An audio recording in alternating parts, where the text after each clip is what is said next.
on this week's episode of Silver Scream Queens, we are covering Vamp. This 1986 film follows two fraternity pledges who go to a sleazy bar looking for strippers to entertain their college friends. And they have problems with everything from transportation, biker gangs, and worst of all, the staff of a bar, all who seem to be vampires, with Grace Jones playing the vampire leader. I'm a dude. He's a dude. He's a dude. She's a dude. He's a dude. Because we're all dudes. Hey! All right, witches, strap in, because if you haven't put this together yet, this movie is about to get spoiled. So get ready.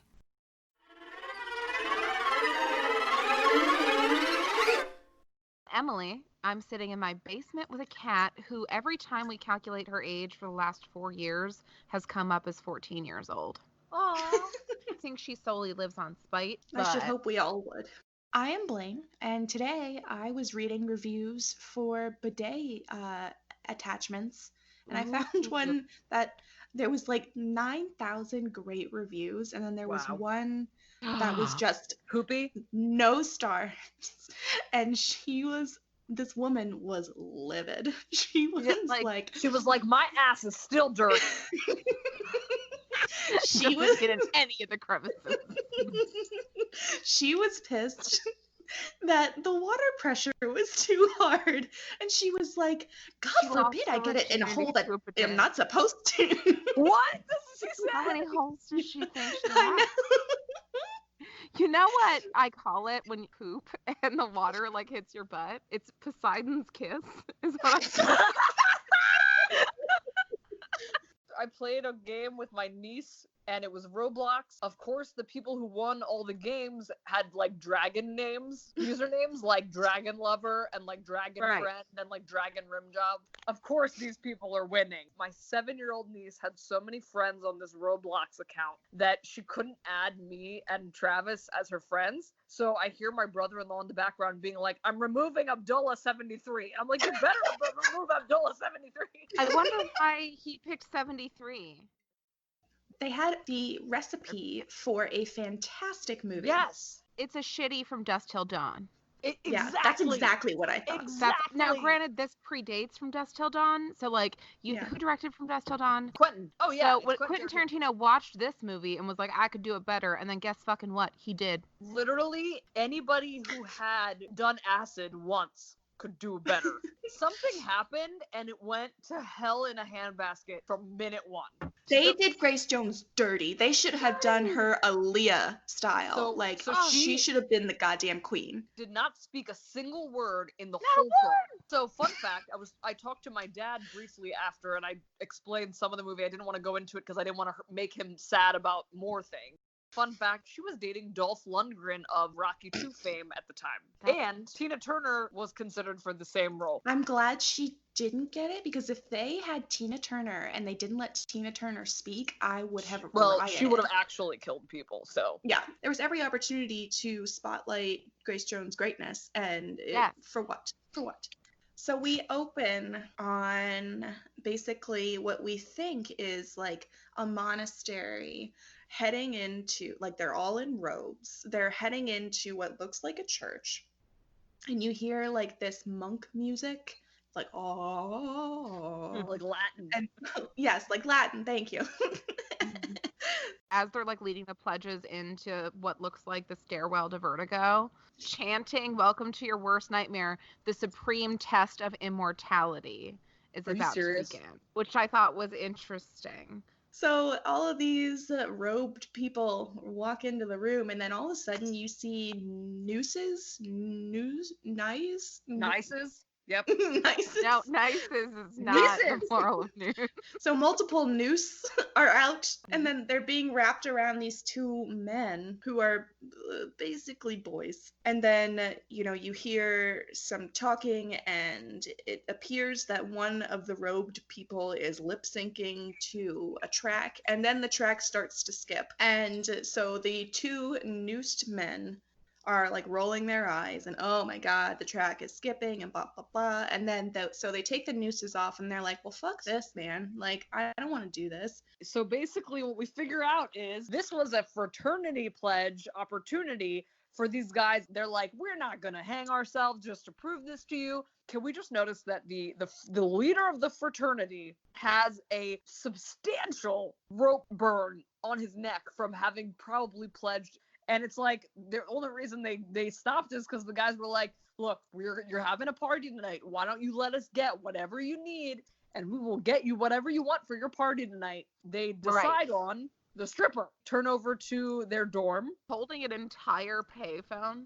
Yeah. Oh, yeah. Yeah. Oh, also, the two newest men, their names are AJ and Keith. Yes. AJ and Keith. AJ seems to be the leader. He can get it. He can't. Yeah, I dry hump that get face. Yeah, I do it. AJ's on the phone trying to procure a stripper, and he's just calling like random friends and like people that are teachers, like dance teachers. Yeah, Like looking in the yellow pages. Keith has a bow and arrow. Yes.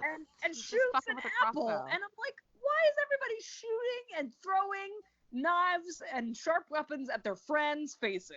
You know, remember, he knows how to shoot a bow and arrow. Duncan is a sweet summer child, and they roll into his. I don't want to use the word dorm because it's not. It was But like a mansion, though, right? Right, it's a mansion, but he's assumed to also be a college student. They roll in, and there's like a bunch of people playing pool, and like a bunch of nerds on computers, casually. They're doing his homework. They roll in, they're like, we heard you have a car, and he like shoos everyone out, but then like it seems like maybe he's paying people to be his friends. They're like, oh, we hear you have a car, and he like apparently rents cars out to college kids. That's like his hustle. Yeah. He's like, yeah, I have one, and he gets the keys, and he gets out like a Dewey Decimal System library card. This is Long Duck Dong from 16 Candles. Yes. Just say, racism. As AJ and Keith come in, because AJ is a hotshot, Keith is like the hotshot's friend, and he pulls out a tray of fucking bagels and meat fit for Ron Swanson himself. What a prince. And he's like, eat, kids. And they're like, no. He's like everybody's grandmother. It's okay. I make lamb. He like gives him or he's like, normally I would charge some amount, and he cuts him off, and he's like, oh, we were just kind of hoping that like we could owe you for the car. And he's like, okay, I'm cashing in the favor now. Take me with you and pretend to be my friend for 2 weeks. And they're like, tough bargain, but okay. Third wheel on their tripod. When they walked in, he was playing golf into like a net, and he had a guy narrating him hitting the ball into a net. Did he? It's fantastic. Yes, he hired a commentator. Yes. Good God.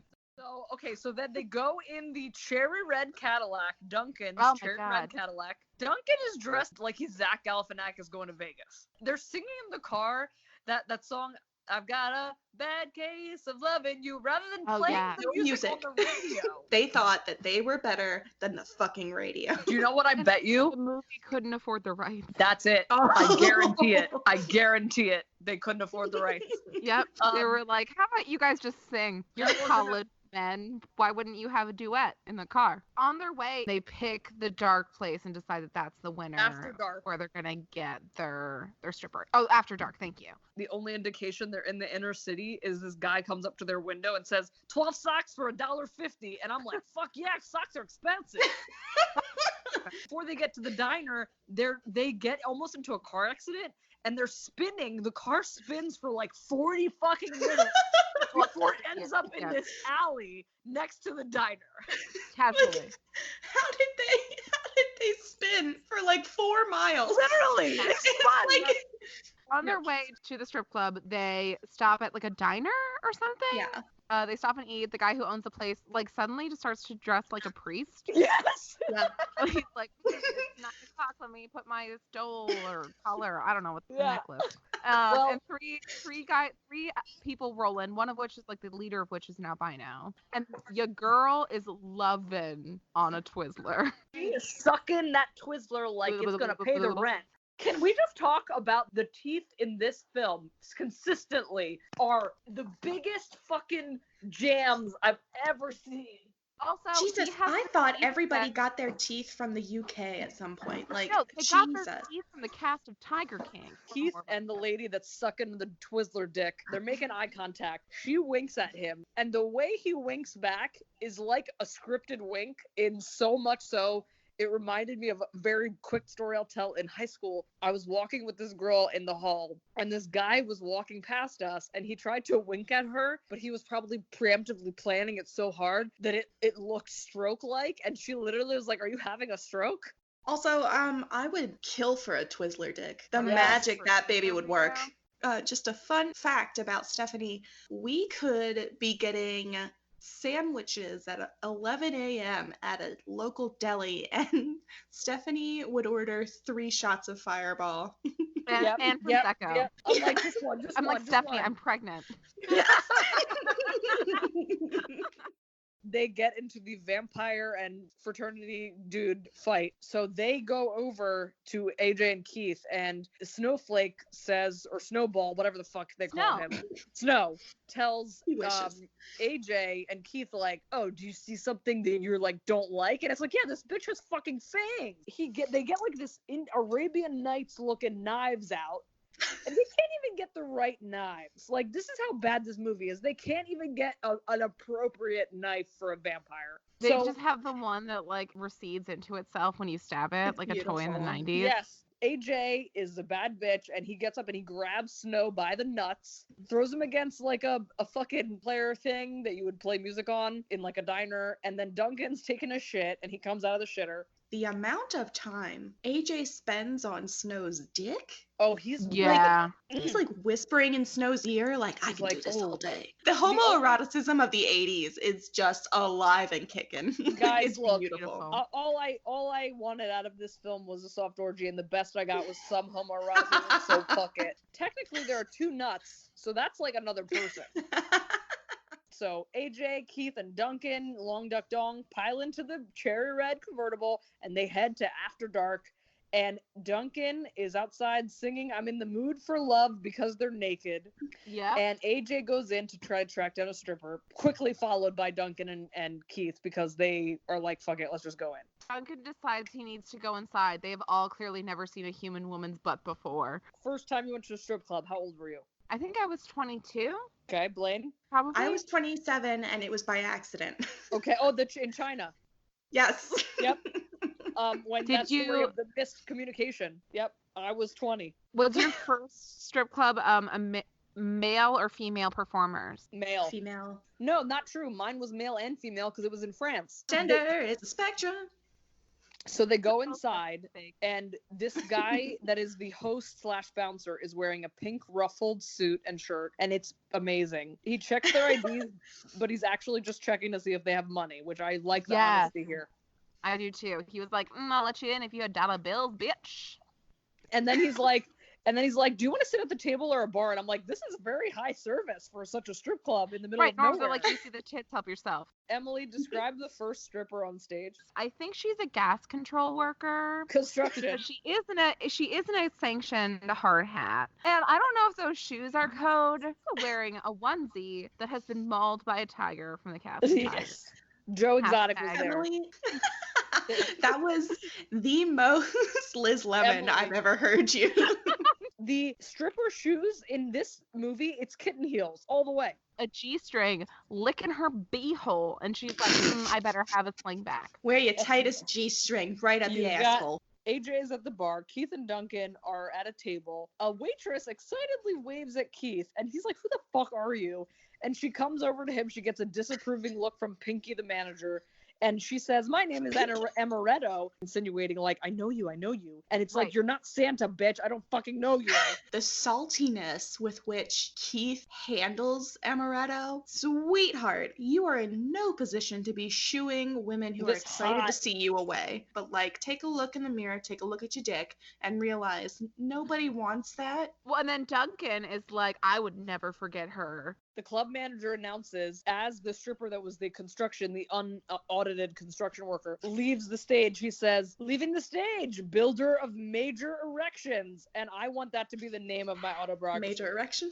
We need to each have like 30 seconds to discuss the Katrina dance scene. Yeah. Can we start how they took Grace motherfucking Jones and then painted her face white and gave her blue contacts? You have Grace fucking joke? And that's how you're gonna handle her and put her in front of some weird Keith Haring without Yes! a head Yes. mannequin. That's what I wrote. She was the Keith Haring. Haring installation. Like, so upsetting. And then like gave her Ronald McDonald hair. Bitch. So I saw this. I am shook the whole time this thing's happening. This is this red is, like you said, this red is so wrong for her. This is some interpretational art stripper dancing like an art exhibit. She's sitting in the bogus. Keith Haring chair.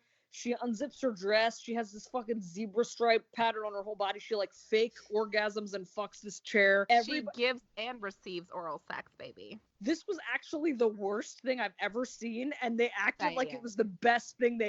At the end, they slow clapped the shit out of her. Their Like, it jaws was hit the floor. It was And the genuinely, because I didn't know what the fuck was happening, when their jaws were open, I was like, yeah, I don't know what I just saw either. And then they started clapping, and I was like, I need to turn this goddamn movie off. It was- My only guess is that she was hypnotizing That's what I them, thought. That's what I thought. Yeah. right?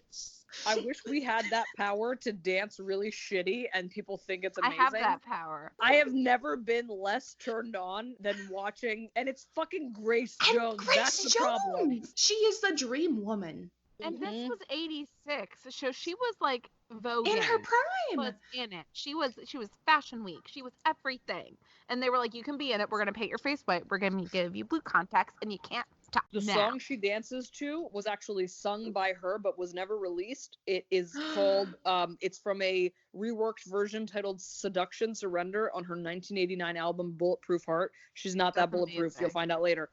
Fun fact, too, her makeup in this movie is based off of Priz from Blade Runner. So while this whole dance is going on, AJ across the room from Keith and Ooh, Duncan yeah. is making eyes and being like, she's the one. Like, okay. The one for what? The one you can afford? Yeah, the She's one the you one. would like to avoid at all The one I costs. never want to see again. So like when she leaves, everybody's applauding for some goddamn reason. And then so AJ's like, yeah, I'm gonna go back and talk to her because it's that easy to just get behind the scenes of a strip club and be like, hey stripper, I would like to talk to you. The one credit that I will give to this movie is the general sense of disease that you Yeah. have the entire time. There's two ways to do it. There's the way that It Follows does it, which I'm sure we'll do at some point in time, where they actively avoid clocks. They actively have you in like winter wear in one scene and Yeah. spring wear the next to kind of fuck Yep. with your mind. They have technology that doesn't exist yet, along with like corded phones. It's perfect. It makes you uneasy for a lot of reasons that you can point at. This just makes you uneasy because it's terrible. It's Yeah. so It's uncomfortable. If bad. you look at the set that Grace Jones is dancing on for this scene, it's like weirdly lit like a high school stage. Yes. Like it's a sus. production of Beauty and the Beast. Do you feel like she just finished this movie and then went home and just cried for a long time? I would have. That album she made in '89, That that was was it. inspired by this movie. So she really Um, liked it. Yeah. The waitress girl hitting on Keith, so she's like waving at him from across the room. He's sitting with Duncan and she's showing him like a spin the bottle, like, remember this? Trying to be like, your pussy was subpar. He forgot. AJ goes back. It's so hard to talk about this because again, Grace Jones doesn't say a word. So he goes back in hopes of convincing Katrina to strip for a fucking fraternity.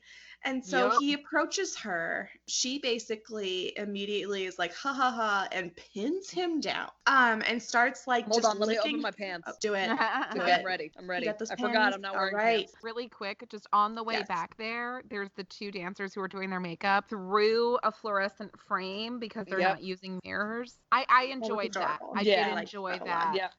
Katrina starts making out with AJ. Yeah, she's licking him. First of all, okay, I also need to talk Yeah. about how they're making out, and Grace Jones goes to like grab AJ's neck, but he thinks she's going for his button-down shirt to unbutton his Yes. buttons, and he's like, allow me. Like, who the fuck? No, it's not at all hot that you want to undress me. I'll do that myself. He somehow mansplains taking off a shirt. Does he seriously think that she's gonna fuck him? In what The universe? arrogance, the caucasity of it all. The caucasity. The way she's so hot, I can't even explain So how hot hot. she is. and she looks like so much better not covered in white body paint. And so he comes like multiple times also. Yes, he still has his pants on. She is just like licking him, and the amount of time she spends licking him is disconcerting. It's However, like a cat. she makes it hot. And the entire time I'm like, lick the nipple. Lick the nipple. She doesn't lick the nipple. Nope. There's a fake nipple at some point, I believe.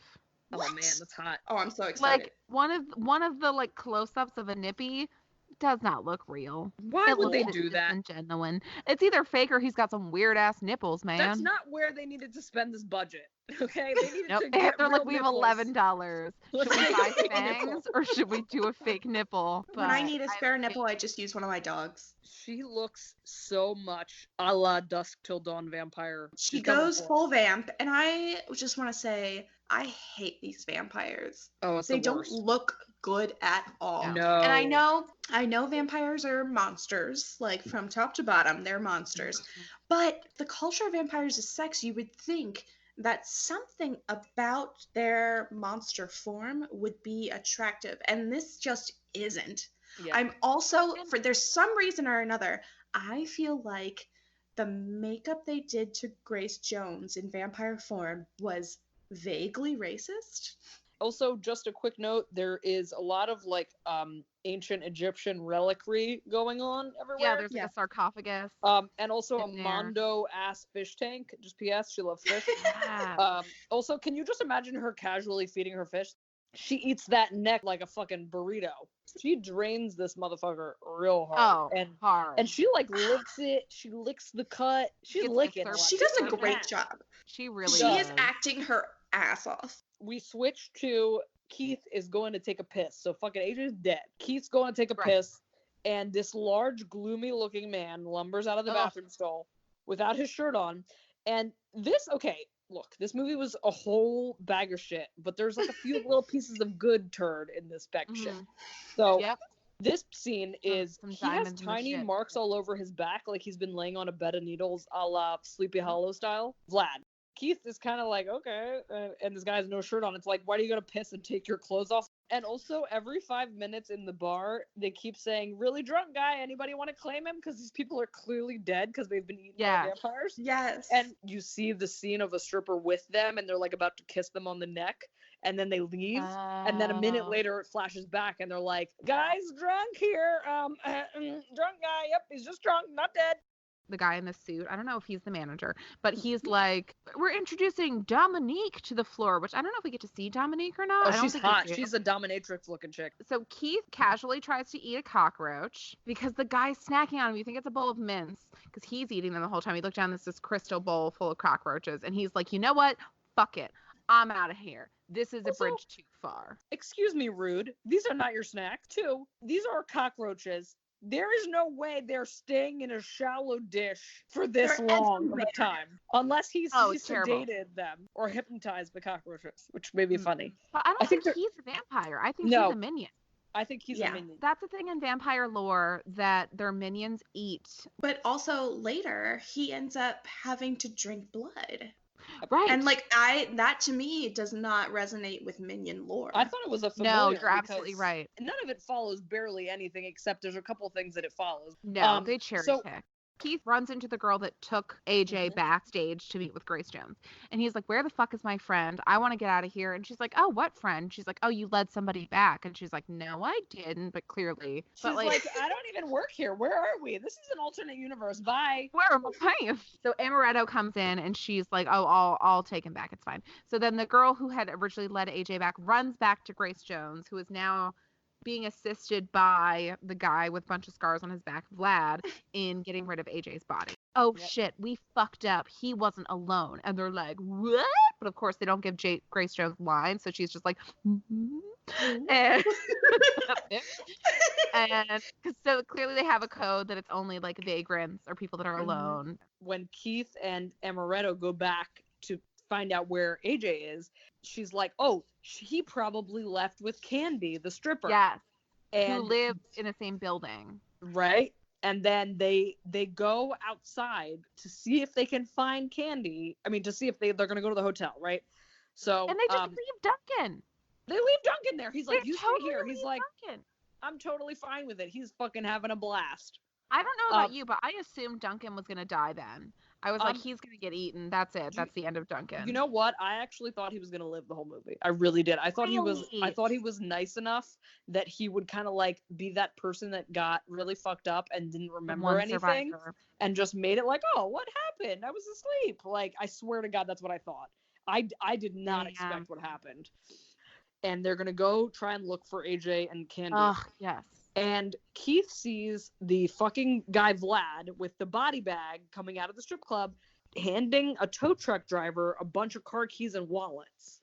Mm-hmm. I love that shit. I think that's such a good moment. Such a good vampire-y, like, let's get rid of the evidence. And so from Dusk Till Dawn, because they took all the cars and piled them behind the fucking bar.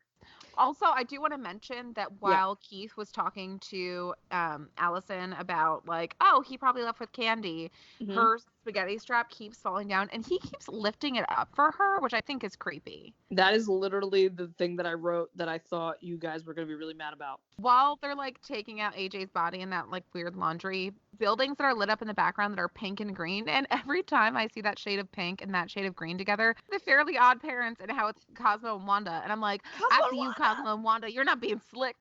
Amaretto and Keith are walking to the hotel to find Candy and AJ. Now, I just want to say this. As a girl who grew up in Baltimore and went out in Baltimore City, Amaretto casually removes her kitten heels, walking in what is arguably a very bad part of town with crack pipes on the floor. And she walks, and she's not even drunk. I did that when I was drunk, so I'm like, I can get a tetanus shot. Here's the worst thing about when I took my shoes off in Pittsburgh. My husband and I were getting ready to go to a Black Keys concert. And this was before the concert. My shoes were so uncomfortable that I was like, I need to take these off. So I'm like fully sober walking around without shoes on in Pittsburgh like a goddamn asshole. So then I'm not only walking around Pittsburgh without shoes on, I'm also in the venue without shoes on. No. I'm disgusting. There's this creepy little fucking girl. The little girl. Oh my God. Oh my God. This is the beginning of the end of any respect I held for anything happening in this film. So then there's a scene, we pivot from that quickly to the strip club, and the owner. I think his name is Vic. Maybe Vic. Yes. That sounds very much like it would be. And the hostess are back with Katrina. And the hostess is like, I am loyal to you forever.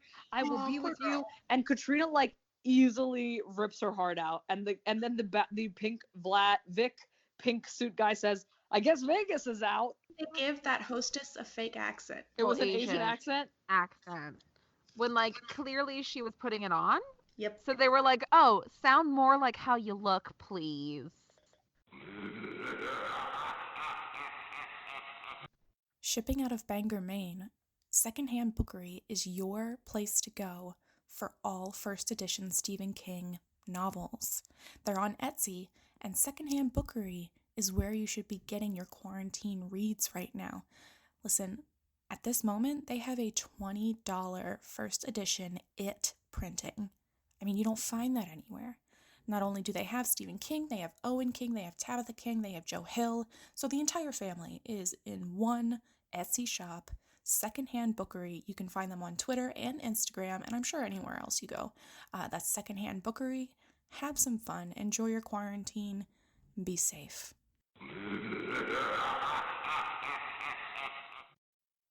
Amaretto and Keith get to the hotel that the owner of the strip club had already called to preempt the owner of the hotel, like, you need to kill these motherfuckers because they know. Fucking creep. Like, he's giggling and flirting. So they get to the hotel, and the hotel manager, without looking at them, says $20 for a half hour. They get in the elevator, and this hotel has an elevator operator, apparently. They go up to the elevator to the floor where Candy lives, and intentionally, Keith is isolated on the wrong floor, probably to try to kill him. Oh, right, because she lives on floor 13, of course she does. And then he accidentally gets off on floor 12, and she's like, come back! And elevators in this universe don't open. And this elevator scene is the only nail-biting moment in this entire movie. And there are vampires in it! So he goes back to the elevator opens, and it's empty, and you're like, okay, that's weird. This was literally 6 seconds ago. And there's, like, fucking creepy Disney music kind of playing in there. and the doors close on him. He's about to die. The elevator's moving. He's stuck.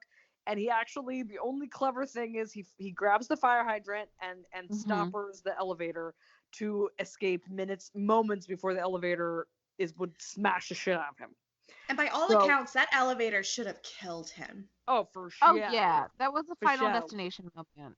Oh, Devin Sawa could get it back in the day. Not now. I think he's No, dead. he still can, I think. Is he No, dead? he's not. He's not. Okay.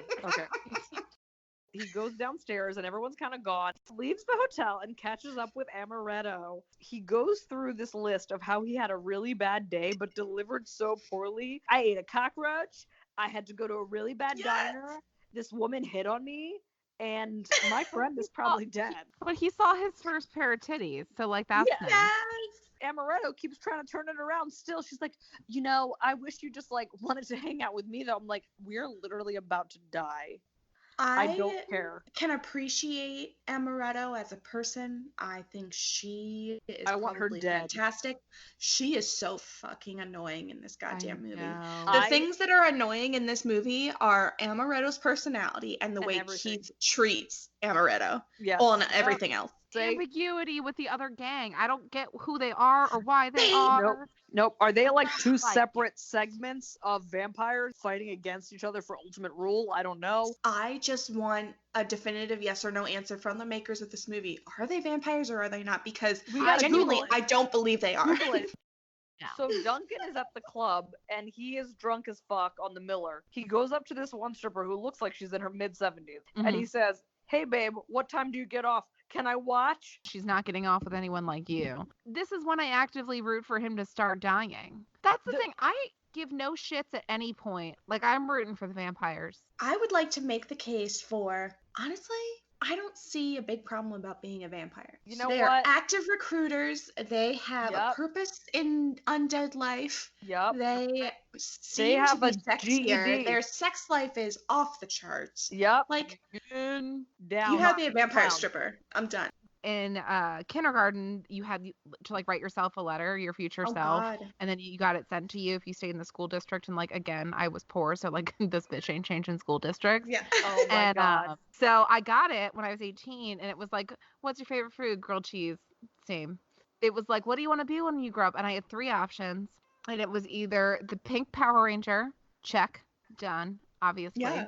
Princess Leia, again, duh, done. Yes. Or 3. A marshmallow. So albino Snow comes around and is he driving a fucking hearse? They have this Australian accent and they look like Australian punk rock. I don't get it. It's just nonsense. It's like they told them choose your own adventure in the script. Just pick whatever you want to be. You want to be fucking British? Go for it. You want to be Donald Sutherland? Boom, you do this. This was originally a remake of The Godfather. Keith runs away from Snow and the Australian punk rock vampires, running through the town. The town is like a shithole. There's like a bunch of dumpsters strategically placed around a manhole, and they find him and he's hiding in a manhole. They shut him in the sewer, then calmly meandering through the neon light sewer system, which has barely any water but a lot of sexy smoke. I don't get it. He finds a water drain he's looking through it like it. And okay, this is my favorite fucking scene. I'm sorry, I'm just so amped. Do it. I love how excited you are right now. So, okay. I'm living for it. He looks through this, and he's like, "Oh, there's the little girl. Oh my god." And then one of the fucking snowball Australian Aussies comes around. He's like, "What's up, little girl?" And she's like, Hey this is exactly, just mentally, everyone close your eyes, mentally picture the raccoon in the movie Elf attaching and launching itself onto Will Ferrell and not letting go. And it is clearly a doll. And this little girl launches herself onto this guy. I love this so much. And bites him. And it's like she doesn't let go. And it's like a rag doll. And she fucking kills him. But it's so funny. It's the way it should have been. This movie did such an awful job of trying to be a horror comedy. Mm-hmm. Like, it almost gave off very, what is it, Casablanca vibes, where it started off Yeah, it started off with one writer, and then midway through, there were differences. So the original writer fell off, and it ended with a different writer. And the two vibes of the different writers were just polarizing, and they were completely different. And it just resulted in this "what the fuck am I feeling" kind of They movie. never found a happy middle ground. He runs into this guy in the sewer, he's just casually wandering. Like, he's not Chilling. upset. Or, you know, if this actually happened, you'd be running around with fucking crying. You'd be like, take me, God, I don't know what to do. And he's on day 26 of quarantine. He just runs into this guy in the sewer with a rat who says, I just found my friend, and he casually eats the rat. Well, that's interesting to me too, because I'm like, wait, are you also some kind of vampire? Because he does bite the rat like in the neck, or is he just like a crazy? You do find out later he is a vampire because he comes in the end scene. He comes back. Shit, They're all vampires. Right. I feel like I didn't look at this point because he just casually breaks through a brick wall in the sewer. Oh my God. I mean, I get that you have a lot of adrenaline happening. Sir, come on. And the way it breaks, it's like a cartoon. It's like a roadrunner. So he finally finds his way out of the sewer. He runs around and they're chasing him out in the city. Yeah. Goes to a dumpster and he hides in the dumpster. And this is when he finds AJ and the hostess are dead in the body bag. He's had a day. He was almost Final Destination. His best friend's super deadsies. First he calls the cops. Yes. And then he goes back. Grace Jones is now wearing like this beautiful jeweled headpiece. They've killed the woman who led them back, and he's like, oh, we'll just kill all the friends. It'll be fine. And then Grace Jones like slits her wrist with a switchblade, and like it doesn't bleed immediately like it should. So you know she's not got like normal. She's dehydrated. She's a little dehydrated.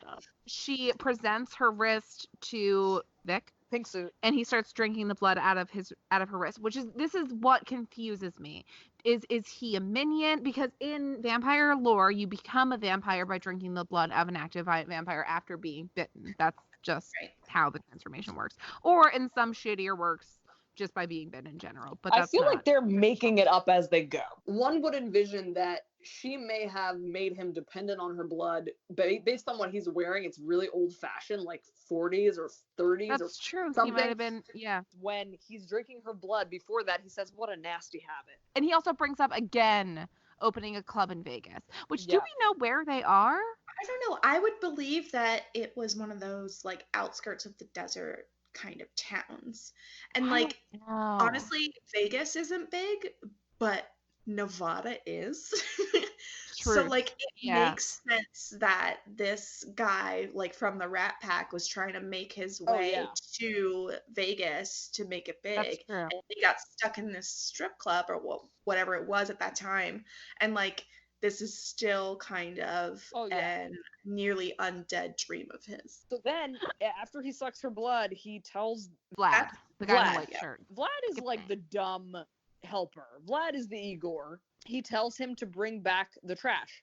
We figure out what they're going to do is they're going to try to fix it. Keith, for some reason, thinks it's logical to go back to the place where they want him dead. And he goes to the bathroom of the strip club. Like, just grab your friend and leave, man. So he's in the bathroom. He like sits in a stall because again, what else would you do in a strip club? Someone's pounding on the door. You assume that it's Vlad or Vic or someone to like come and kill them to keep the secret out of AJ. But then surprise, it's AJ because now they've assumed like they've turned hotter than ever. Such a snack. And he has like fucking shoulder pads, but I'm here for it. And he's like, obviously I ain't dead. I think we've covered enough vampire movies at this point. I think that's been like 90% of our movies up to right now. I just want to fuck a male vampire. The cops come in and the interview begins with Duncan and AJ and Keith. And AJ, as the cops are discussing, why did you fake a phone call about your friend being dead? Because he's clearly right here. AJ is straight up fucking like, you know when you eat chips or popcorn, you got that chip residue on your fingers, you got to clean it off. He's sucking on the finger of a stripper while the cop is talking to him. And then the cop is like, well, you're giving me a tummy ache because I don't like coming to this part of town. The cop's like, this is a bad neighborhood, you know. You shouldn't be here. And it's like, you're a motherfucking cop. Cimarron is the one giving AJ a mean massage. As the cops leave, Cimarron turns into a vampire, and Keith's like, bitch, what? Everybody's partying. And he stabs her with a fucking kitten heel. Too dead. She dead. I'm trying to read my inebriated notes, and it says Keith wants to leave, and AJ's like, no, stay. And the dancer's like, fuck it, I'll eat him. Keith stabs her with a stripper shoe, which I have a hard time believing that that's real wood. Also, there's no way. It was a thick heel. Imagine trying to stab someone through the heart with like a block heel. Vampires are being stabbed in this movie. I just could write a dissertation on how dare they kill such a beautiful top. Tops don't get no respect in this movie. And then AJ calmly describes the fact that everyone in this establishment is a vampire, and his like, home is now a distant, and his home is now a distant planet, and he's like professing his love for his friend's blood, and he's like, I just really want to eat you right now. AJ's little monologue here, he goes, I love you, Keith, but all I can see right now is food, and I'm starving. You're carrying my next meal in your veins. And then AJ proceeds to talk about being a vampire like he's been a vampire for 1,000 years. Like, you've been a vampire for 11 seconds, sir. You're not even... Looks into that non-existent mirror with the neon light, and he's like, you can't even see your own reflection. I'm like, what reflection? How? No mirror. Keith is basically trying to convince AJ, don't kill me. If you're going to kill me, please don't let me come back like you. AJ says, maybe there's something left of me. And he's like, nah. And then he's like, so he turns around. Keith calmly gets a broken piece of chair, and they kind of do this back and forth. And Keith does eventually stab him in the heart. And as he's dying, he's like, you can burn them or keep them from their coffins past sunrise and other things you probably know about. And he throws him the car keys. I don't think that Keith stabs AJ. I think AJ stabs himself with the skewer in Keith's hand because Keith is surprised by it. Even in the recap directly from Wikipedia, and it says AJ tried to kill himself. Yeah. Like, yeah, he definitely provided Keith that stake, and we're made to think that Keith accidentally kills AJ, but in all reality, AJ really kills himself. I think that's tries to kill himself. Go back after this to the owner of the strip club, Pink Suit, and he says the best line in this whole movie. He says, it's the single man special, all you could drink for $1. What? That is the best way to get someone to get murdered. I would honestly take my fucking chances. What's the harm in being a vampire? Vic describes himself as an essential service during this monologue. God.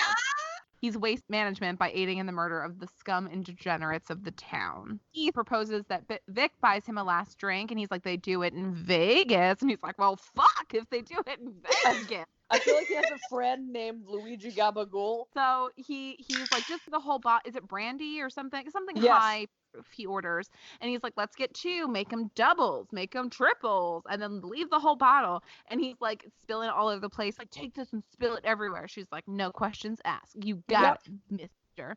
So she's like, she trips on nothing and is like, oh no, and is like throwing shit everywhere. Like a dumb bitch. That's her this whole movie. Buys the last drink, use that drink to light the place on fire. Accepting his fate, Vic takes a shot and bursts into flames. So he was like, obviously I'm gonna die. So Vlad pours Vic one last drink, which has like a little pink umbrella on it, which is real sweet. All the vampires are hissing at the fire that is raging in the bar. And everybody's running away. And Moretto steals the money from the register because she's like, this bitch owes me money. And then Amaretto, Duncan, and Keith go into the cellar because obviously they should just not escape out the door like everybody else. Now. Vic and his peon go and they fucking burn to death. And I'm like, wait a minute. Why are you guys not even attempting to quell the fire? And also, like, are vampires super flammable? Because Vic takes a shot and then puts his hand down and his arm is melting Raiders of the Lost Ark style. They are barely organic matter. What about them is flammable? So Keith, Duncan, and waitress Amaretto go into the cherry red Cadillac and try to leave. The gabagools that are the peons of the strip club, the tow truck and the dumpster truck are about to ram and make a grilled cheese sandwich out of the Cadillac. And they wait patiently while they're on the verge of death for this guy to shittily parallel unpark himself. He's like on the curb and he's like, come on, come on, come on, come on, come on. And then Amaretto's like, like, bitch, look at your surroundings, read the room. And then they do finally get out and something's up, Duncan. Duncan is saying something about being hungry and they're like, oh, he's himself again, but like, bitch, not that kind of hungry. No. And he starts vamping up in the back seat and they're like, oh So they like crash the car. It bursts into like slight flames. Immediately, this thing lit up like a Pinto. And then it's safe enough for them to get out, but Duncan is trapped in the back seat. It just fucking explodes. And then she was like, let's steal a gun. And he was like, Also- let's not steal a gun, let's steal a bow and The arrow. trick when they're going to this fucking gun store that's closed Yes. right now, Mhm. Keith tries to use a trash can to break a metal gate. Shimmy through, Fuck you. idiot. And then he's also like, no thank you, no gun please, bow and arrow. And then he's like, are you a vampire? But like he doesn't say it, he just He thinks it. And constantly he goes to thinks she's a fucking vampire. shoot her in the goddamn face, and she ducks. And lucky for everybody, there was a vampire behind her. And then they're like, let's get on a city bus because that feels safe. And then obviously that wasn't safe. Why the fuck is he treating her like she is the oddity in this situation? Yeah.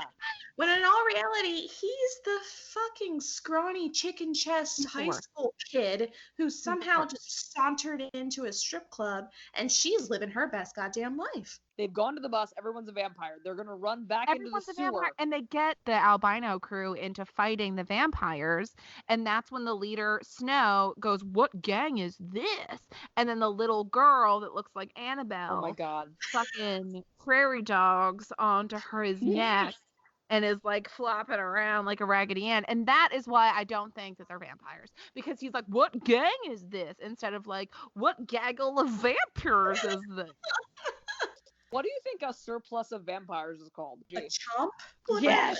Oh my god. Can we be a chomp? Yeah, we're a chomp. Guys, then this is when she decides now is the time, and he literally says, "Good timing," to tell him that her name is Allison, and she made out with him in the fucking 5th grade when they're playing spin the bottle, and I've never wanted a person more hit by a bus. I never than wanted a this person to scene. get eaten by a vampire so Never. badly. So they That's go what into I- the manhole to escape, and you hear someone following them. She's like, "Do you think it's one of them?" And he's like, "It's probably just a vagrant." And it's like, has literally anyone not been a vampire tonight? Right, No. because the vagrant he saw earlier was just a vampire Yes. in the that was alley. The hotel manager, he was also a vampire. in the chomp He gang. was a chimpy chomp. Coffins are all in the sewer, and there's a sarcophagus in there. Keith and Allison, we now know her name is Allison, hide in probably what is the worst hiding place, which is basically just they're against the wall, and it's Betty Bye time for the vampires, so they're coming down to go bed. They're trying to sneakily leave, and no, I'm sorry, this movie won't give us that.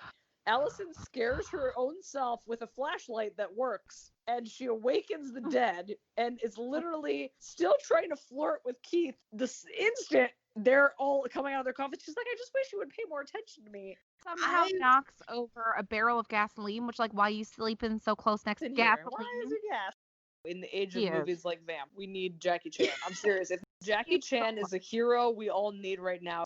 My first celebrity crush, if you read my diary from when I was like Yep, 4, I'm ready. was Jackie Chan, because I thought that my babies would come out ninjas. Yep. Like I thought that's how it would work, which is very problematic as an adult. And I'm just like, you sweet, dumb angel baby.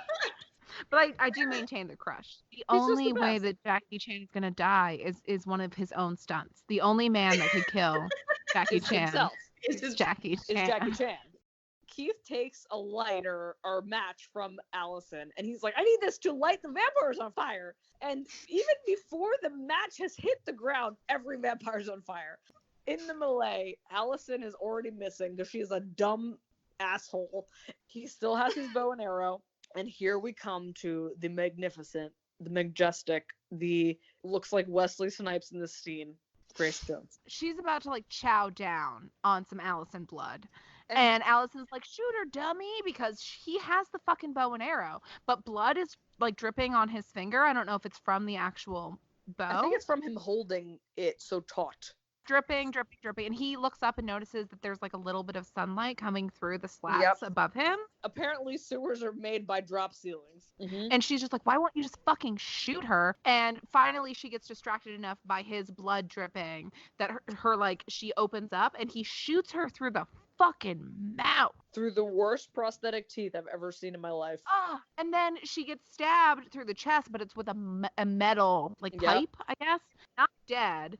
So she starts like lumbering towards them, but then that's when he's like, "Oh, bitch, I'm gonna hit you with some sunlight." They're in a sewer. What could you push aside in a sewer to reveal flat. sunlight? He pushes like multiple large. They had to be light enough that he could move them with that bow and arrow thing. It is And so nonsense. Okay, so the melting scene is the most work they did, and that's Best not part of the saying movie. literally anything. Her face looks like a globe I made of the solar system in middle Ugh. school. The effects of her dying are the worst. And then the perfect, dumb, weird skeleton hand comes up and gives them both the finger. Cheesiest fucking thing. That's how we have to blow- rate the movie out of skeleton middle fingers. If you watch that scene and you watch that skeleton hand as it's doing the middle finger, if you look to the top right, you see the hand of the person in the crew who is manipulating the skeleton hand. So you know, you see their actual hand manipulating the device to make the skeleton give the middle finger, like half of their fucking hand. Screenshotting it. Straight up. Christ. And Oh it my is- god. Both of I their hands. paused. You see both hands Yep. of the person operating it. So Allison and Keith are Oh. leaving the sewer after they see a human hand manipulate a fake skeleton. His Sexy. finger is bleeding, and she sucks on it for way too long. So he kind of sneakily tries to show her the sun as they're leaving to make sure she's not a vampire again. Get the fuck out of the sewer. Get out. Get out.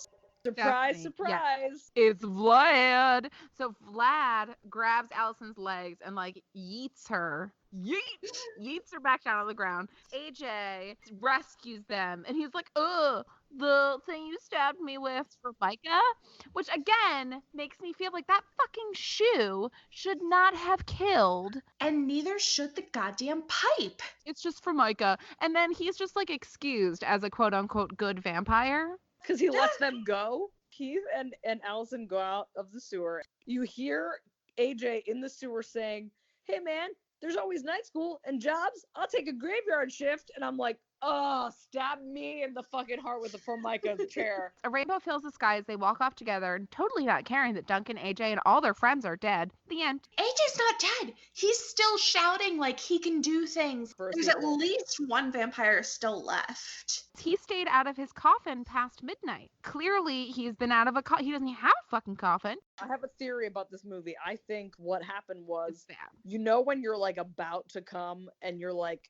thinking about a bunch of stuff and then you came and your Yeah. head clears up. I think this was like pre and post jerking off. They're writing the script. They were edging and never came. Yeah. And then it's Fun fact, as Allison and Keith emerge from the sewer, you see the Highland Plasma Center, which is a blood bank in the background, and it Yep. could be argued that they are walking off to their future and leaving it all behind them, but AJ is following them in the sewer to their place of living, Right. so it's fine. Well, and that's the thing. Like, they set the scene that this whole town was really like built and made by vampires, which I love, and that's a great like plot. Hey, they Yeah. didn't realize it came like fucking Quentin Tarantino's movie. Like, that's what it should have been. But no, Mhm. like they get in the weeds, they like try to include details that don't make any goddamn sense, and they're left with plot holes and Yes. unexplained phenomena that they made up in general, and it's just like this movie. My final pet peeve with this movie is in the fucking credit. They credit Dee Dee Piper as Amaretto. Her name is Allison. Like, that's the whole thing, man. They had such an opportunity with someone like Grace Jones to do something really cool, and they fucked it up. What are we doing? Oh. Adam? What is our litmus here? So you're gonna start us off. We're rating it out of skeleton middle fingers. Skeleton How Finger, many? 2.5. Out of how many? 10. 2.5. Okay. Lay I 'em was on gonna me. give it 2, basically for Grace Jones and Grace Jones' missed potential. I give it 3 because I think it was the catalyst of From Dusk Till Dawn, and I love that movie. I think that this movie had some motifs that other directors picked up and did better shit with later. What's all this cool Egyptian shit you could have done? The guy with needles on his back. What's that about? The owner of the club. What's his fucking deal? Grace Jones. Who the fuck is she? None of this Right. shit's explained. As I was watching this, I was thinking about, look, all the strippers in this movie were terrible, but that doesn't mean anything. Sex workers, these are people that they can't file for any form of unemployment. We salute you and thank you. For those about to rock. We salute you. Sorry. Yes, I do.